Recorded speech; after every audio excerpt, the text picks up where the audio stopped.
అలకు ముగ్గులు పెట్టి ఎతుకు గదులు వేసి కస్తూర ముదక దిద్ది ముస్తానిన ముస్తాబే చేసి మార్గమున పోగిల్లో పిలసిని పల్లకిలో పెళ్లి కూతురు రాణిలా ఉంది మహారాణిలా ఉంది.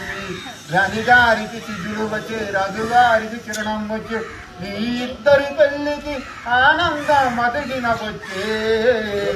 పల్లకిలో పెళ్లి కూతురు రాణిలా ఉంది మహారాణిలా ఉంది. ఎన్నెల బొమ్మ వెన్నెల బొమ్మ పరమాల గంధపు బొమ్మ సున్నితాల గాజు బొమ్మ పుట్టనింత లేత బొమ్మ పుట్టనింత సీత నీ బొమ్మల వగ్గిండి పంపిందేవన మాట రాని బొమ్మల వయావు ఇక మాట రాని బొమ్మల వయావు. పల్లకిలో పెళ్లి కూతురు రాణిలా ఉంది ఒక రాణిలా ఉంది.